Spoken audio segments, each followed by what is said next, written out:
Clemson and Syracuse play in less than 30 minutes. Here's a quick pregame for you. Hey, I'm Brian. I'm not Bobby Durkins, at least not here. Thanks for joining me on the channel. If you're new here, I hope you subscribe. If you've been watching for a long time and haven't subscribed, that's the easiest way to support the channel, and I really do appreciate it. Also, you can support on a monthly basis. There's a join button below.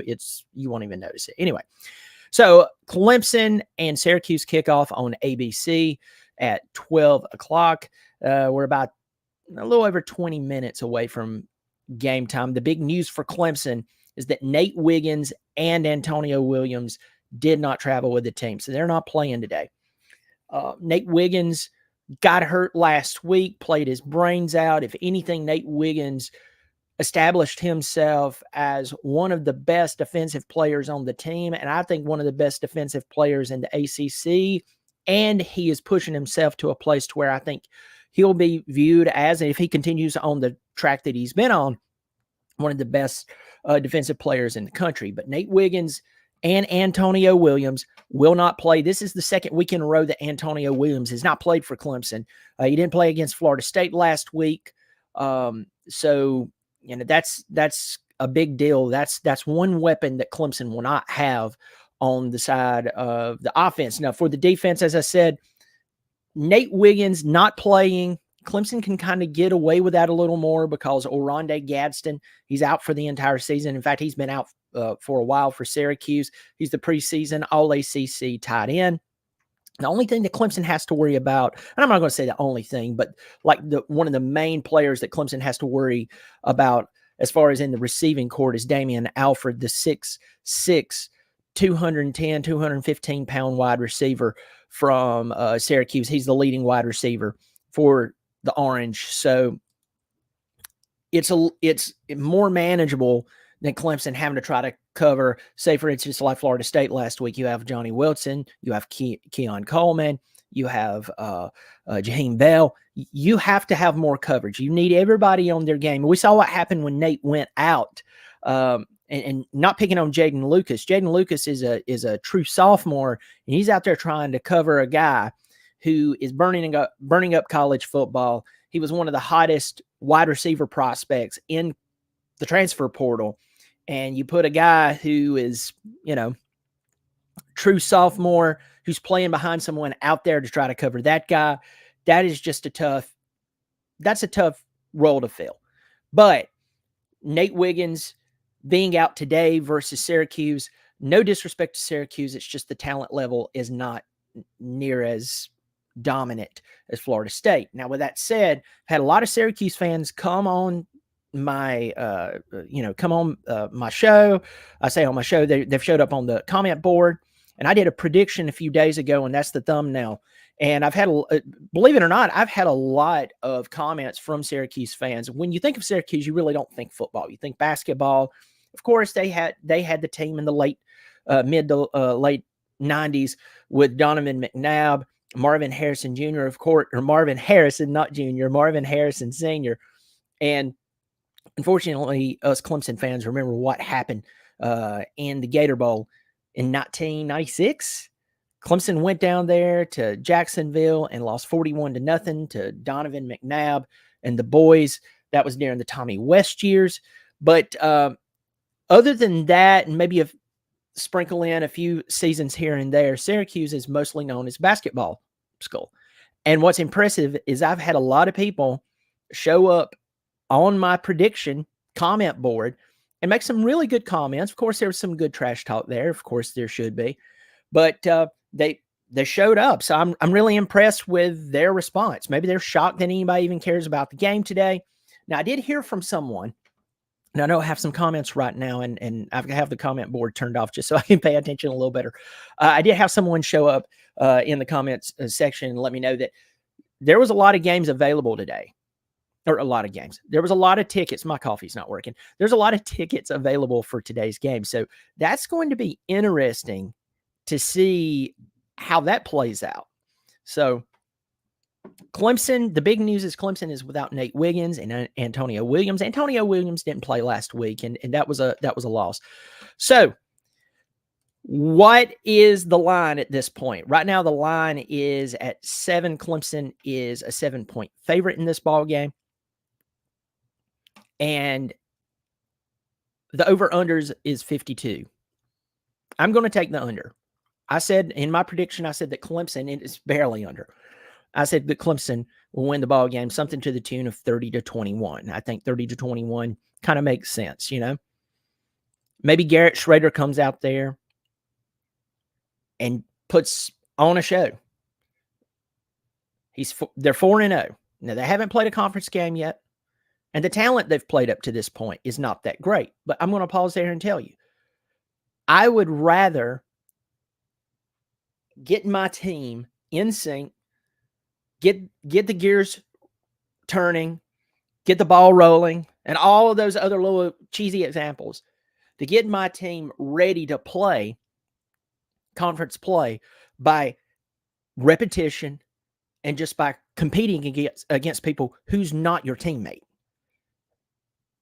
Because when you're having to compete against someone who's not your teammate, you don't know their tendencies. At the end of the day, they despise you, at least on the field. So to me, that actually works in their favor. And I want to remind all the Clemson fans who are watching this, or just anybody who's stopping by the channel right now, Garrett Schrader is not only the quarterback for the team, he's the leading rusher for the team. So he's 72 of 108 in the air, 972 yards, 6 touchdowns, 3 interceptions. Rushing, he has 46 carries for 316 yards and 6 touchdowns. So he's a big guy too. This is not some dainty little guy who's basically a running back, a glorified athlete who's like 5'9", 5'10", and he can throw the ball good enough to call him a quarterback.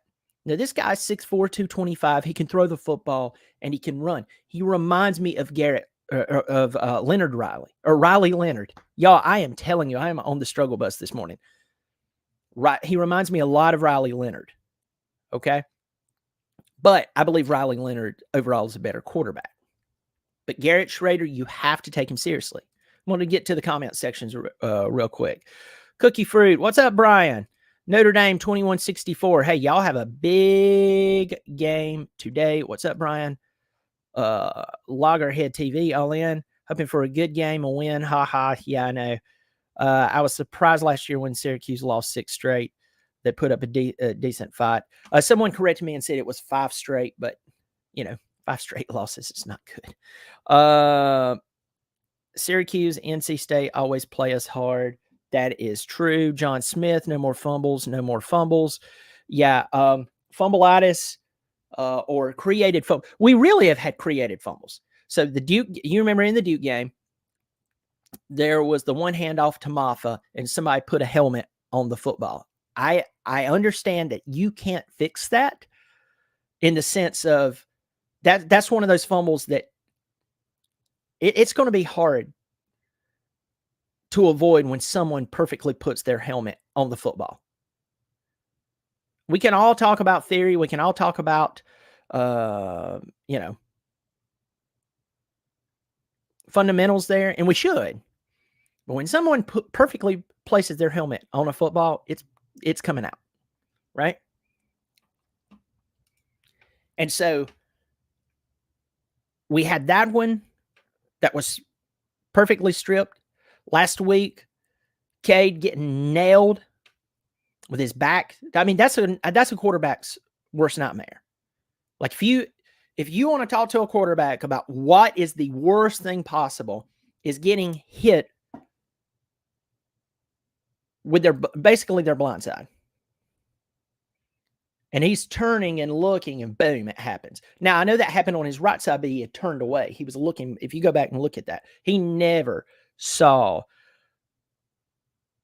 that defensive player just running loose, running free. So, yeah, I agree with you. Today we have to limit turnovers.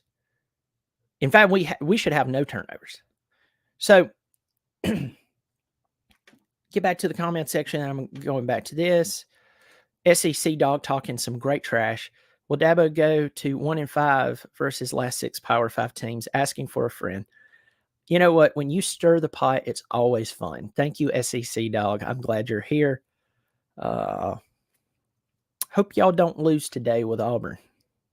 Hey, that game is going to be tough in a couple of years. In a couple of years, you let Hugh Freeze start rolling, that's going to be a tough game.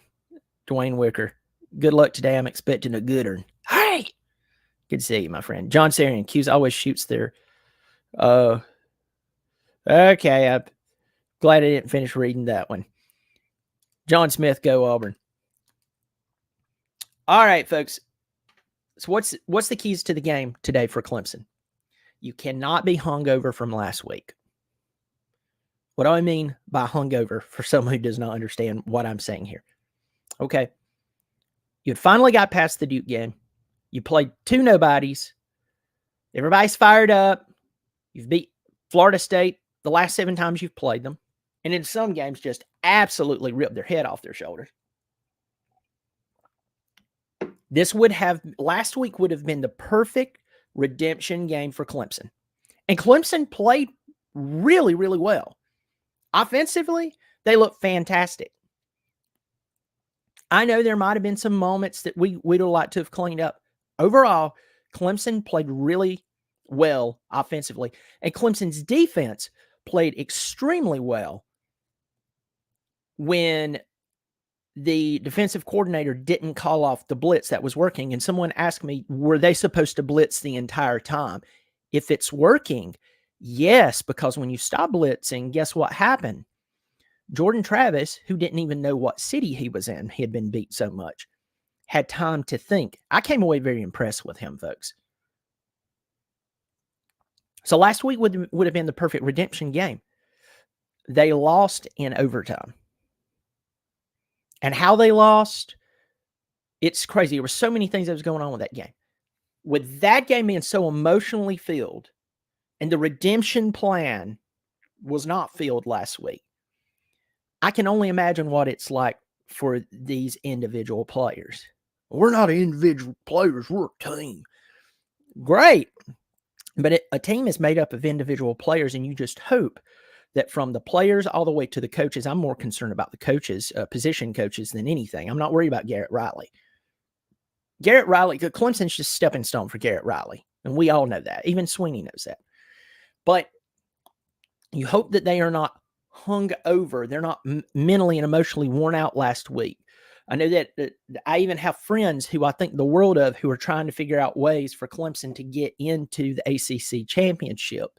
And folks, I understand that. I get the theory. I get the theories and the ideas behind it.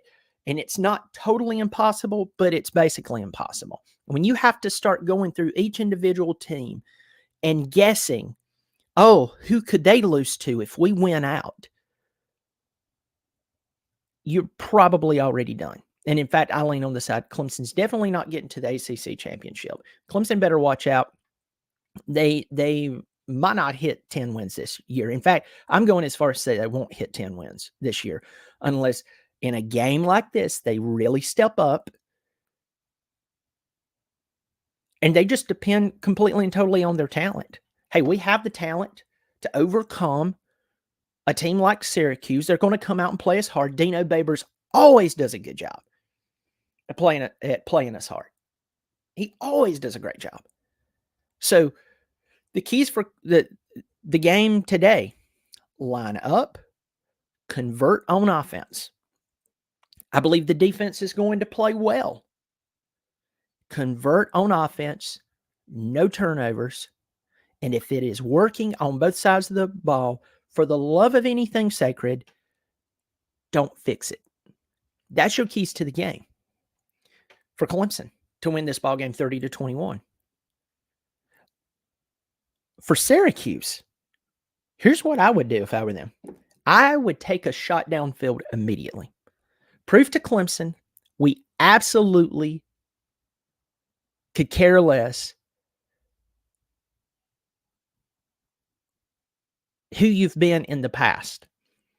You're not even ranked in the top 25. You're not the king of the ACC anymore. If anything, you're on the downtrend.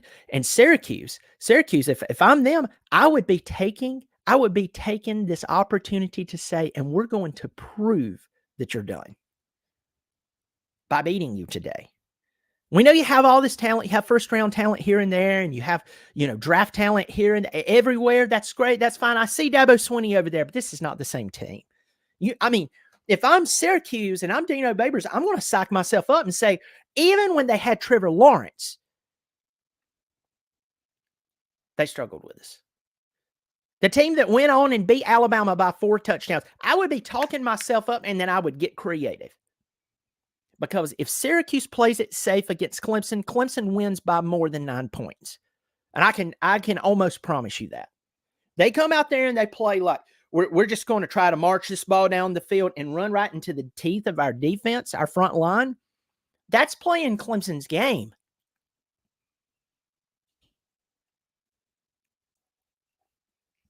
If I'm Syracuse, I go after Clemson. And if I start to see Clemson waver a little bit, I'm Syracuse, I knock them on the floor. But if it's a back and forth game, and Syracuse is letting Clemson hang around. You remember last year, Syracuse was dominating Clemson. They had to bench DJ, which, by the way, he and his team won last night against Utah, a Utah team without their star quarterback. But they had to bench DJ. They brought in Cade, and Cade won the game. And then they benched Cade. Sorry, I'm not over that. It's not logical. But if they let them hang around, Clemson wins this game as well. Folks, I call 30-21. Clemson wins this ball game. I believe that just the pure athleticism is going to win this ball game. And I'm interested to see how Garrett Riley treats this game. I'm interested to see what he does. But just to remind you, I'm going to get to the comment section here in just 1 second, that the game starts in less than 10 minutes on ABC. Clemson is a 7-point favorite. The over-under is 52. I took the under. This is going to be interesting for sure. Garrett Schrader, the 6'4", 220-pound quarterback from Syracuse, is a very talented young man.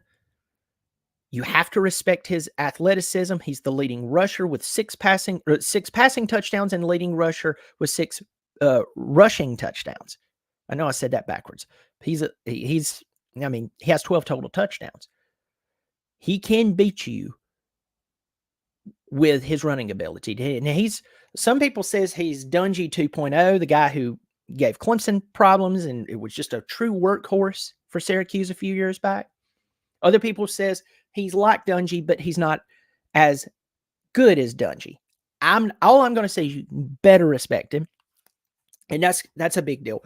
Once again, Clemson is playing today without the fantastic cornerback, Nate Wiggins. This guy is ridiculous. Unfortunately, he didn't even travel with the team. Antonio Williams, from what I understand, did not travel with the team. Either one of them is not playing today, but from what I understand, they didn't even travel with the team. I could be wrong. Watch them pan over to the side of the lines, and there they are. And you're like, he said they didn't even travel with the team. That's the report that I read. Either way, they're not playing today. So Clemson needs to stay focused. You're 0-2 in the conference. You're 2-2. Also, in the past 5 games against Power 5 opponents, you've only won 1 game. That was against North Carolina. So we need to break this. Even if there's no ACC championship in mind, I don't think there is at this point. A lot of people would have to do a lot of losing and a lot of crashing. It'd be nice if that happened, but Clemson needs to become competitive for themselves. Like, you have to step up and play for pride for yourself. I know that there's all these motivation factors of other people and trying to prove something, prove the naysayers are wrong. No, the naysayers are right. Clemson is not as good as what they used to be when it comes to coaching. The talent is there. This deals nothing with the transfer portal. This is at the coaching level, a lot of it with the position coaches. Even though they hired Garrett Riley, that's not his fault. Clemson is not the same. the naysayers are not naysaying, they're telling the truth.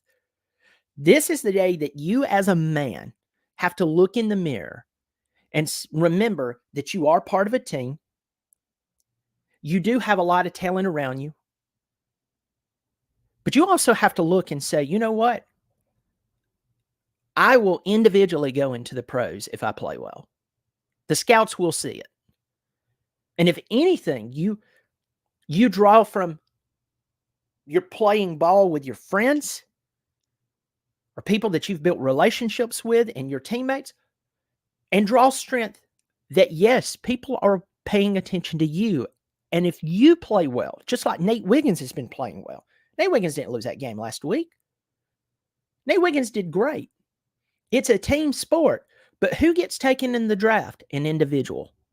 And sometimes you have to draw from that strength that you personally, if you do well, you will make a lot of money and you can move forward and have a career in the NFL. For different people, it's different tactics. For me, I just hope they use whatever it is. They come out and they beat Syracuse. Once again, the game starts in less than 5 minutes. Clemson's a 7-point favorite. 12 o'clock ABC. I call Clemson to win this ball game, 30-21. Folks, I'm going to get to the comments section real quick and say hello to everyone. Oh, man, this is a lot of people in here. Louis Papp, Reverend Chris Stevens, Dale, Strange Days, Jonathan Benton, Ricky Cox, Eric Weir. No screenplays. Yeah, bro, tell me about it. Big Mick, Dirty South Connection. Everybody, thank you for supporting the channel. I will see you at halftime. The best way to support the channel for free, hit the subscribe button. I know you hear me say that all the time.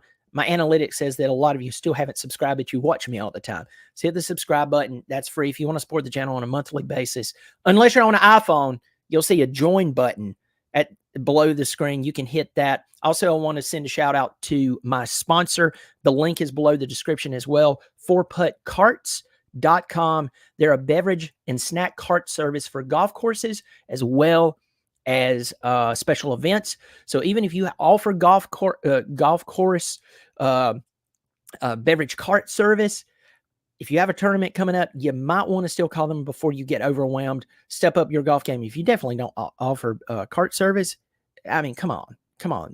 We're in 2023. You have to do that. Hit them up. The link's below. And if you just have a special event, they'll come work that as well. They're fantastic. They're good folks over there. So tell them that Not Bobby Durkins sent you. Folks, I'll see you at halftime. Go Tigers.